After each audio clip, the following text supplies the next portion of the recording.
I love flower. তো আজকে হচ্ছে আমার ডে 4।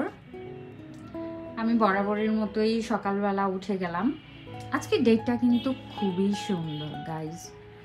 12/12/24 ঠিক 6:30টায় বের হয়ে গেলাম। আজকে রোডটায় একদমই মানুষজন কম ছিল, শীতটা বুঝি পড়েই গেল। তো হাঁটছি ভালোই লাগছে। ভাবলাম ছোট্ট একটা শর্ট নিয়ে নিই আপনাদেরকে দেখানোর জন্য।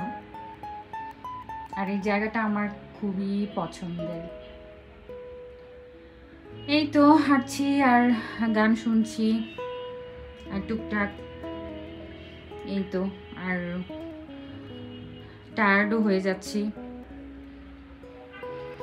আর শেষে আমার এই স্পেশাল ড্রিঙ্কস